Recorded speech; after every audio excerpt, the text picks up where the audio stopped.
Hey, beautiful souls and creative minds. Welcome to the Artist Stoop, the podcast where we turn the art world into your personal playground. I'm Jillian Zapata, your host, and I can't wait to dive into the art world with you. Each episode will be kicking it with an incredible artist, unraveling their stories and turning the spotlight on the magic that happens beyond the brush. Get ready to discover new perspectives, forge connections, and immerse yourself one captivating conversation at a time. So grab your favorite beverage, maybe a sketchbook, and let's jump into the kaleidoscope of creativity together. This is the Artist Stoop, where art isn't just a thing you see, it's an experience you feel.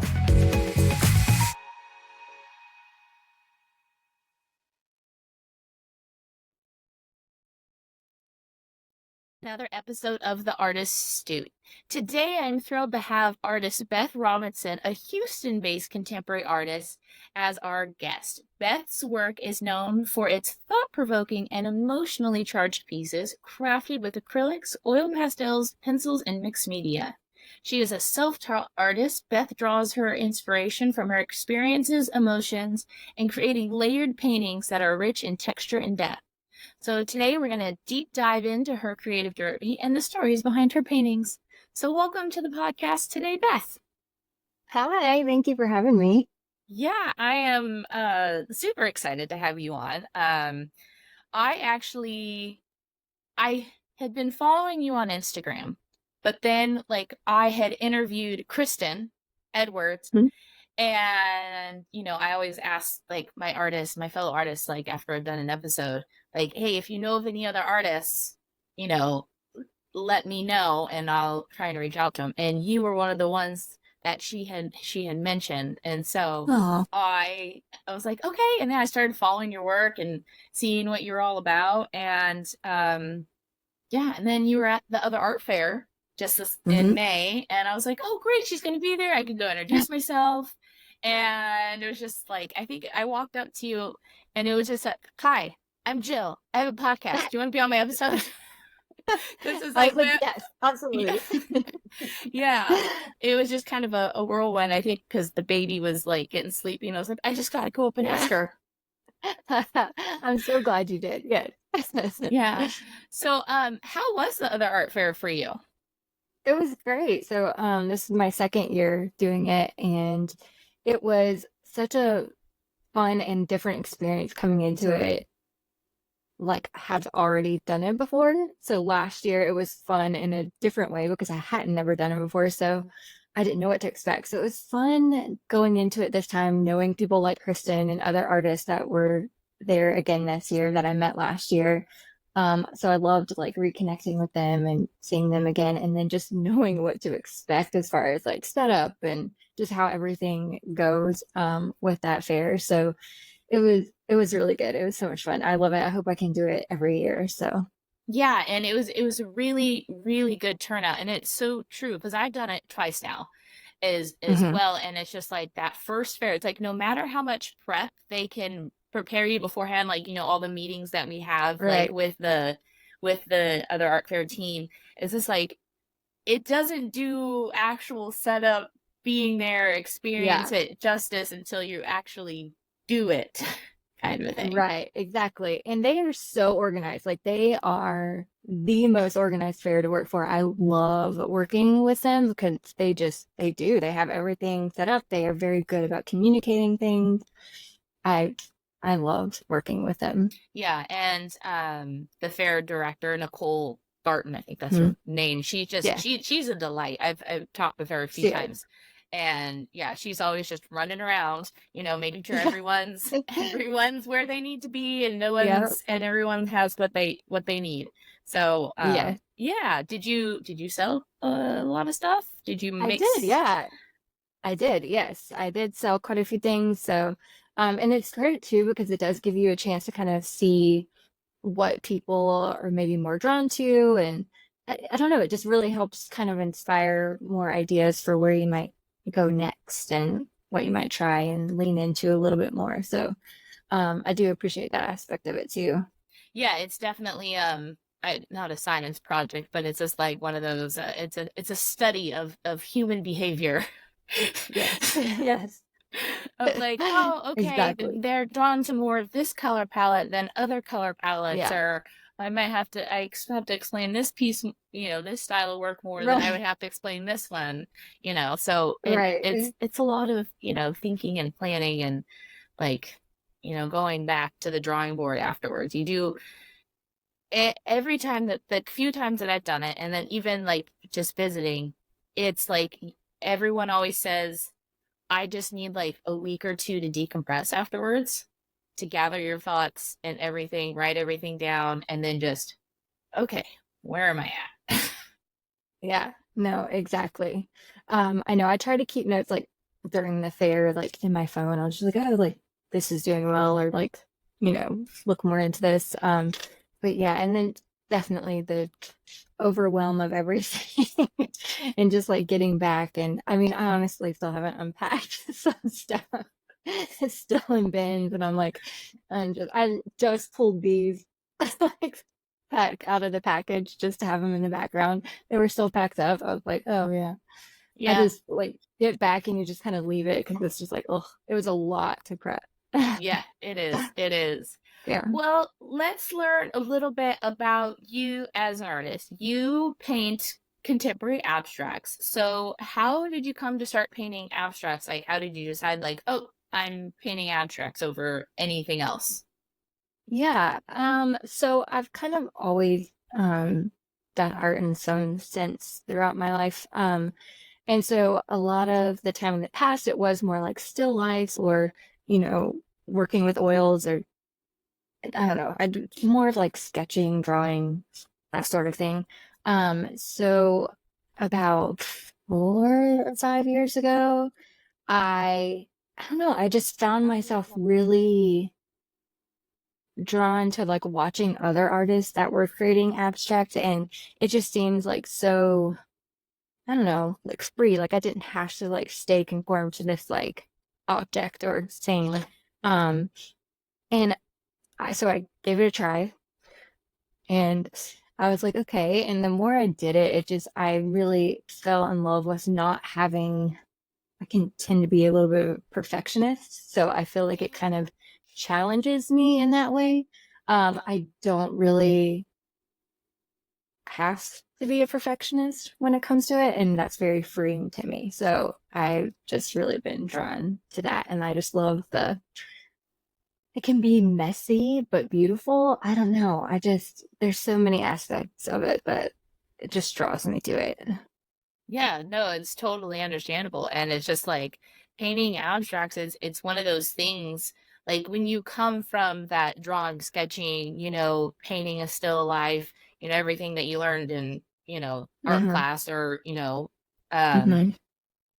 and going to an abstract, you're like, okay, how do I know what I'm creating, one, is beautiful and complete, and where do I even begin? Because when you're painting something that's structured like a portrait or a still life or whatever, or landscape, you have a reference to reference from, you know um so painting abstract, it's a lot more, you're right, it's complicated, it's messy, but it's also extremely freeing, that you um get to have fun, you get to play, ultimately. Yes, painting abstracts just feels so freeing in the sense, because like when you and it's also really challenging, because like when you come from painting a still life or painting a portrait or something, you have reference, you know what the start and the finish is going to be, Mm-hmm.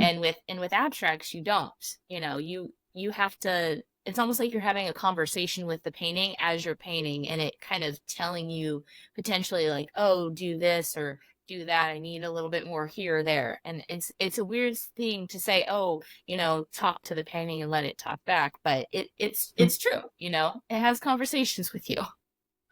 Oh, absolutely. Yeah, that is probably the toughest part in knowing when to stop. It's like if I had any more, am I gonna completely ruin it in my sense? So I do have to just step away a lot. Like that's just what I end up doing if I find myself really working on something and spending a lot of time on it. I eventually get to a point where I just have to step aside for a while, and I have to do that quite a few times. Because you get the, I mean, every artist, I feel like gets the question of like, how long does this take you? And I'm like, well, that's like, it's a difficult question because I mean, it just, there's so much time that's still going into it, right? You're just not physically working on it, but it's still very important to the whole process. Yeah, it's a That mental time that you load. like step away. Hmm. 100% a mental load. And like Yeah. it's not a it's physical and it's mental. I say because like my husband goes to work and then he found something today, and I stay home with my kid and like I paint and stuff, and I'll tell him, oh, I'm exhausted. And he's like, why? And I was like, I painted today. And I was like, he's like, you painted? I was like, yes, I painted. It's exhausting. Yeah. And you have to explain. It's just like physically painting. It's a whole body movement. Gotta get in there. And mentally, you're Right. making 1,000 decisions Yeah. for this thing. And I don't know if you do Right. this, but like I'll have my piece up on the wall, and taking a break. Like you walk out of the room, and then what I'll do is like I'll peek in like the doorway like this, like, okay, and I'll walk away down the Yeah. hall, and then I'll Yeah. peek in again, like, just trying to have that distance and like what, Yeah. just seeing it from a new Right. angle. No, it's so true, but definitely I also like I'll say like, okay, I'm gonna step away, but I'll take a picture of it. Mhm. And I don't know, but I feel like the way it looks in a picture looks so different than when you're looking at it. I don't know. So then I'll go and obsess over the picture for a while, and then I'll come in. Yes, I do. I mean, I definitely do that too. You aren't the only one who takes a picture. I'll take several photos, and then the next step that I do is I turn it into black and white Hmm. to see where my high Yep. my lights, mediums, and darks, to see if like it's Right. balanced with contrast enough. And then sometimes I Yep. go, oh Yes. nope, Really. that's why it looks funny. That's why it's bothering me. Yeah. Totally. Yes. Yes. Definitely do that too. So you're self-taught. So how and when did you start? I mean, I know you said you kind of been creative most of your life, but then like how did you say like I'm going to be an artist? This is what I do. Oh. Um, Probably 4 years ago. Yes. So my dad was an artist. Like, honestly, I never really like did anything with it. So him and I just always worked together. Like he'd show me stuff like growing up. Um, so I would always take like classes here and there, and um I about 4 years ago, honestly, wanted some artwork for myself. Dang. So I was like, okay. And so I ended up taking some like classes, some abstract classes, and um virtually, because during that time everything was virtual. And I just kept doing it, and I just found myself wanting to do it every single day. And I would find myself, I started in like a corner of a room, and then like that space just grew, and it just became something I had to do every single day. And I mean, granted, now I don't necessarily every day if like it's really busy, but I try to at least. So it just became something, and then I just was like, I'm gonna start sharing, and I did it, and had some local acquaintances that really attached themselves to my work and like shared it, and then it just helped me grow. So I just kept going. I'm just going with it. I'm just continuing to go. That's awesome. I love hearing that Yeah. because it's just like you knew you were creative most of your life. And then like all of a sudden having the time and ability to stop and like step into yourself into this new role as Beth the artist instead of, I don't know Mhm. what you were doing before, but and just being Mhm. able to like really commit yourself to it and like this new journey for you. Right. Which I feel like is hard. I mean, I still struggle when people like ask me, like, what do you do? Like, I'm an artist. Like, it took me the longest time to be like, I'm an artist. Like, I don't know. It still feels really weird. I don't know. So it's that imposter syndrome, right? That kicks in. So, 100%.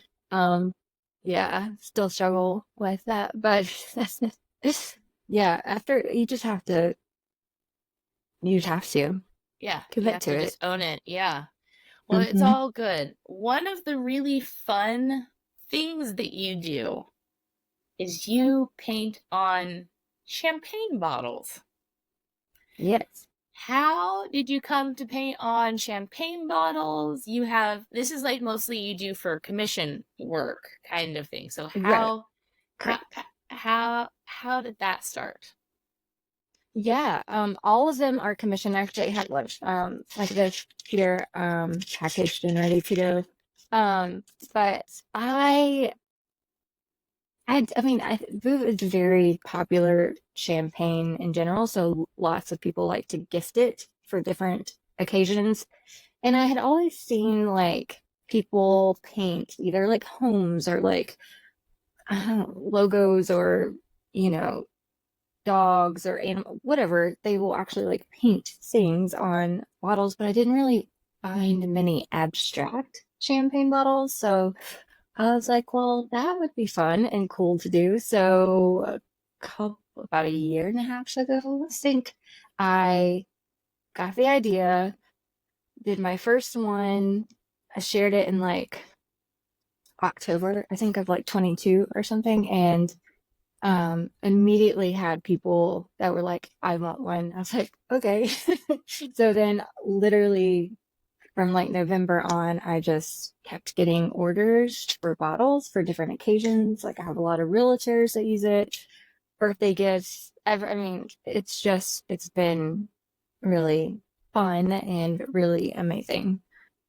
Yeah, I did like that is a really fun, unique gift. Like if you were to receive it, you're like, oh wow, this is different. Where did this bottle come from? And you're like, no, it's a custom piece of art. So then it's just like, Right. do these people actually open it and drink it? Do they keep the bottle? Do they not Yeah. open it? And they just have it on display? Like Right. I would be interested to know what happens after like it leaves I know. you. I know. I'm interested to know too because I hope they keep it. I do. A lot of people don't understand they are full unopened bottles of champagne. So yes, they are meant to be opened and celebrated and enjoy the contents inside. But I please like also keep it on display as art after. Like that's the intent. Yes, like drink it and celebrate, but also like keep the bottle, hopefully, because it is supposed to be an art piece. But I do have a lot of people that are like, I don't want to open it. I'm like, no, like you can open it, like and drink. But but yeah, definitely keep it after too. So Yeah. I have little cards that I like put in, and I need to like redo them and make that very clear. Like, please Please enjoy, enjoy the but contents inside. yes, exactly. No, and I bet so. Okay, my next, this is probably just a silly question. Um, so where do you get these? Is this like a Costco purchase? You go and stock up on champagne bottles? Yeah. No, I mean that's a great question because at the beginning when I was starting to get more orders, I was like, okay, like I've got to find the like cheapest like way Cost to effective bulk, way. right? Yeah. Yeah, exactly. To like get these bottles. So I did. I called Costco. I called like Specs. I called like all of the different like stores that possibly carry this brand. And it turns out HEB is the place to go because when you get them at like six at a time, it's like that's the most cost effective way. So legit, I'm like the guy that works in the beer and wine section at my local HEB is like, all right, I got you. Like, he'll call me if he gets an order, and like, we've got it down now. You're known. You're like on their call Yes, list. It's kind of like, you know, exactly. those the liquor stores that have like when like certain levels of whiskeys come in and they have to do an Yeah. auction to kind of to purchase it. It's not just on the shelf to sell. It's like, okay, whoever shows up first in the getting Right. right kind of thing. So they just know, oh, it's Beth. Beth's coming to we promised that she's not an alcoholic. She's not drinking all of these champagne bottles by herself. Right. They're not for me. They're not for me. They're thankfully for other people. So Oh, that's a lot of fun. So it's just like when you do it, like do they ask for like a certain color palette or do they trust you or how does the whole process work for these champagne yeah. bottle commissions? No, it's a great question. So initially people will reach out and I just find out when they need the bottle by, so that I make sure I have, enough time to do it. And then we pick out their color palette. And sometimes they're like, I don't know, they like blues because I've only had a few people that actually like have bought it for them. Most of them are for gifts for other people. So they'll say, oh, they like, um, I don't know, blues and beach theme or like whatever. So if they give me like beach or blues, I will go and I will like sit and I will create like color palettes like on like paper and Yeah. just that way I can take a picture and just send it to them and get their thoughts on if that's what they were feeling. And most of the time they're like, yep, that one works. Um and then I get started. So, and then after I finish the bottle, I always send them a picture for them to approve before I varnish it. And then get varnished and packaged and to them. So I do have some people that are like, I want like for college graduations or something, they'll want like Oklahoma or Texas or whatever um themed bottle. So I do try to do those as well. Just a little bit of everything, just to make, Just a little bit of everything. it Whatever you just want, I will do it. It's fine. no, that's a really cool, like, unique. It's just a really cool, unique gift, and also an interesting market for you to tap into, because not only, like, on a marketing standpoint, let's talk business here for a second. Not only Mhm. does it open people up to your artwork who might not be able to like afford a full original painting, they get to like Mhm. have it in this special form, but then like they don't know, like the person who receives it could be like, oh my gosh, this is really cool. And then they learn about you as the artist, and then it might bring them back to Right. potentially buy something else from you.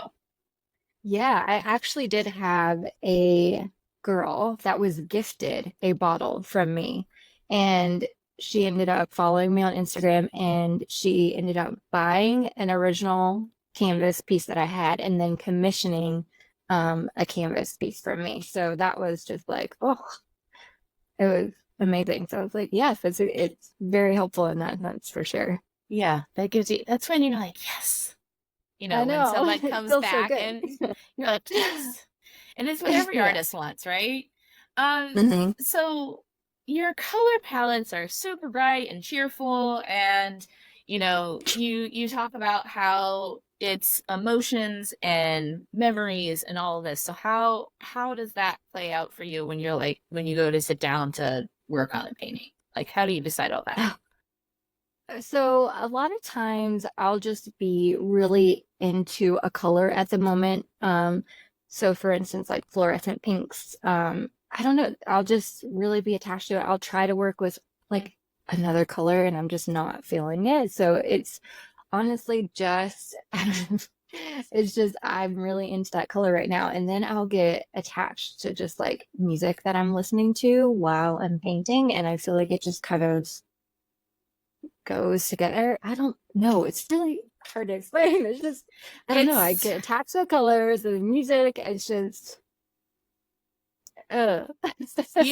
you are not alone. You are not the only one, and that is how like most of like my work goes about, is based off music as well. Like Yeah. it's interesting, and other artists that I've interviewed, it's just like, well, what I listen to or a memory gets tied to that music, and then it comes out. Yeah. Like Yes. Yeah. it just comes out. So what is some of the music Right. that you're onto right now, or have been like obsessed with? Oh gosh. So the last series I did, I was listening to Taylor Swift's Reputation album a lot. The best album. So I'm just saying it right now. It's yeah, my favorite. it It is. really, truly is the best album. Okay, come It attack me, really Swifties. is.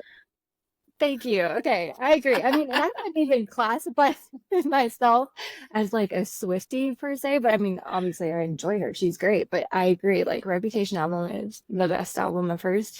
Um, but so yeah, I was just listening to that on repeat through that whole series. That's why they're named after a lot of her lyrics. So, Okay, now I'm gonna have um, to go back. Are these yeah. on your website, like in your gallery? Now I'm gonna have to go back and read the titles on them to figure Yeah. out which ones. Which song? I know. Yeah. Because some of them might be a little I mean, unless like you're true Swiftie, they might be a little difficult to pinpoint exactly which Mhm. song it is. But Yeah. yeah.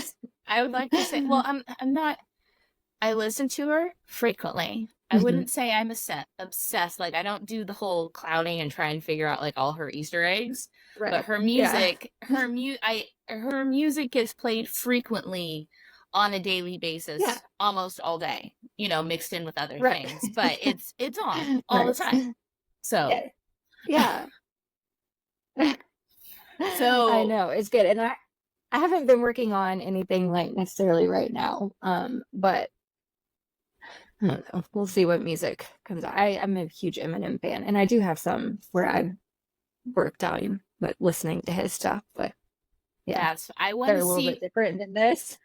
I want to see the difference between a Taylor Swift collection and an Eminem collection Yeah, of yours. Like, and I want I to put them know. side by Yeah. side. Okay, I'm gonna do a whole Eminem collection. I did the girl that bought the or received the bottle and bought the canvas piece bought one of the Eminem ones. So no, That's fun. That is yeah, fun.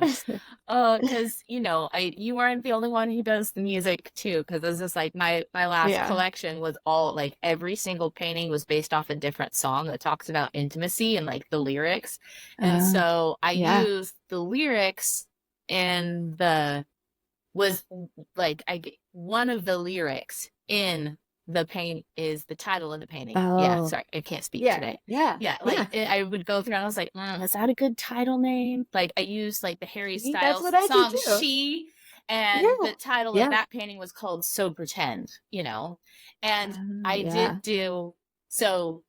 I was asked to be part of the Bridget Mayer Gallery. I guess it's like an auction, not an auction, but a where you do a small size and it's all the proceeds go to a nonprofit, kind of a thing. And we had to Mhm. do a 10 by 10. Right. Well, the gallery had liked one of my pieces from that collection. So I was like, well, I have to make a new piece. So I actually used Taylor Swift's new song, Guilty as Sin, as the Mm. inspiration behind that little piece. Um, and I don't remember what I titled it, but it was in the lyrics. One of the lyrics in Yeah. there became the title. So it's fun, Yep. it's playful, and then you don't know It like is. the people who look at it are going to be like, "Oh my god, I love that song," and they're going to connect to it even Yeah. more. Right. I know. I mean, I would get a lot of like people do when they actually pay attention at the fairs and stuff, and they look at the names, and they're like, "Oh, these are like really." I'm like, well," and I have to explain because a lot of them were not Swifties, but um, yeah. And I had to explain. They're like, "Oh, okay, yeah, That's a lot of fun. So yeah." do you typically paint in collections then and not just one-offs? Correct. Every once in a while I will. So like some of the champagne bottles are just one-offs, but I do have plans for a collection of bottles on canvas, not just champagne. And I'm gonna title that collection a little nod to Eminem. Um, and yeah, most of them are collections, but every so often I'll do a one-off. Yeah. That's fun. So how often, like, do you have Yeah. like a new collection every year or is this like every few months? Because I was like, there's artists that like, I have one collection a year or, my Yeah. spring and my fall collection. Yeah, I would say right now it's been more like just one a year. So, like last year I got back from the other art fair and that summer because then I had been through that year and I was like, okay, like I want to make sure I do a photo shoot beforehand, I get things photographed. Like I wanted to have things like done so I could go ahead and apply for the next Mhm. year. Because I mean, this stuff happens like way earlier, right? Like if you're not in the art world, you don't necessarily realize that, right? So, um, like I will probably start working on a new collection this summer to prep me for the other art fair next year because I like to come with like new stuff, Yeah. and what's me in the moment. So Mhm. yeah, Yeah. And it's interesting what people, like you said, people don't understand is that the art world is like planned a year out, people. like Mm-hmm. like a Right. full year out, all galleries, fairs, everything gets Yeah. planned out. So it's just like if for showing in the spring, the applications that open up for the other art fair in Dallas, or spring shows usually opens up in like December to Mm-hmm. apply, and Yeah. then you have to get ready. So it's just like you have to have Yeah. work to submit before the fair applications Right. open, but then you have, like you said, there's all of these business like things that have to happen before you can even get to the fair. You have to photograph it, you have to make sure Right. that everything's, you know, done, maybe Yeah. framed. Like there's all of these steps to prepare. It's not just, oh, I'm going to show up with some paintings. Right. Does Exactly. doesn't work like If that. only it was that easy. If only. Oh. I'd probably Yeah. be doing a lot more of them. Oh. Right. And Uh, it would be a lot of fun to do more fairs and to travel, and mhm. so would you go to any other, like, apply to any other art fair that's not Dallas? Would you try LA or Yeah. Brooklyn or Chicago or something? Yes, I definitely want to do Chicago. I used to live in Chicago for a few years and fell in love with it. I go back there frequently anyway, so I feel like it would just be such a natural fit for me to like show in Chicago. So I do have tossed around the idea of the other art fair in Chicago, but I was like, I also want to do Dallas. I'm like, I want to do both of them. So I'm just trying to, figure that out. But there are a lot of other fairs I'm also applying to in Chicago, like just full street fairs or like, whatever like neighborhood art shows they have. I want to try and apply to some of those and get up there and just get in front of these people. So Yeah. yeah, definitely want to try other places. Yeah, and it's I hear the trepidation and the to be like, oh, I think I'll apply. It's just what people need to understand is, like, as artists, it's just like we don't just get to randomly show up at these places. We have Right. to sit down. We have to actually have to fill out an Yeah. application, why we Hmm. want to be part of this fair. And then we have to submit a portfolio of works to be shared too. Then a jury then gets to decide, oh, your stuff is what we're looking for right now. So yes, you're accepted, or what most of us hear most of the time is, no, sorry, your work isn't what we're looking for right now. So Right. Exactly. it's one of those things where it's just like, I really want to do it. I'm gonna get my hopes up. But then it's just like, I don't know if I'll get accepted. It's like, applying to college all over again. Like, you want to go to your dream Yeah. school, but you don't know if your SAT score is good enough or your letter of recommendation is good. So, yeah, Yeah. it's an No, emotional roller coaster. it is. I mean, it's just, this job is full of rejection. I mean, it's just how it is. Like, and there's just seasons where maybe you're applying to, and that is, I was saying recently, I was like, that's probably a reason I do put it off. One, it's an administrative task, which I don't necessarily enjoy. Two, that fear of rejection is always there. So it's like, okay, yeah, I'm gonna put that off. I'm gonna put it off. And it's this, yeah. And if you do find yourself applying to things back to back, and then it's like rejection, rejection, rejection, and you're just like, cool, cool, okay, all right. And then you can't let it get to you because then you're gonna stop. Yeah. So you just have to kind of take it and move on and just keep going and being like, well, all right, It is what it somebody will is. want me. I don't know. I'm like, Yeah. someone's gonna love me. Someone's Yeah, gonna pick me somebody. for the baseball team. That's Exactly. It's like sitting on the sidelines waiting to put me in, coach, put me in. Yeah. Right. Exactly. I'm ready. Oh, awesome. Well, Beth, where can people, if they want to purchase, a custom champagne bottle or a painting, Yeah. where can they do that? Yeah, Instagram is probably the best place to find me. I handle most of my stuff through just like people messaging me on Instagram and ordering that way. I have had some people email me or that sort of thing, but most of it's through Instagram. I do have a website as well, but I'm working on that. It's like under construction, basically. So the I best was place just to on order. it, and it looked great. Oh, thank you. Yeah, it's like a good place to like see things, but as far as to like order or communicate with me, Instagram's probably gonna be In the the best way to do DMs. that. Okay, everyone, if Yeah. you want to because Beth, you do post frequently, so she does post Yeah. frequently on her stuff. She does a lot of stories, so you can, watch her paint and look at the champagne bottle orders and stuff. Just slide into her DMs, people. She'll respond. Yes. And she That's responded this. to me, so I'm sure she'll respond to you as well. That's So, well, thank you, Beth, so much for coming on this episode of the Artist Stoop. Really appreciate it. And now I'm gonna go back and look for the lyrics and the pieces Yeah. for sure. No, definitely. You should let me know if you can figure it out. Well, thank you for having me. I really appreciate it. Yeah.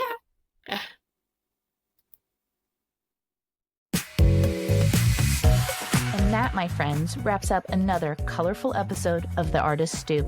A huge thank you to our incredible guests for sharing their art and stories.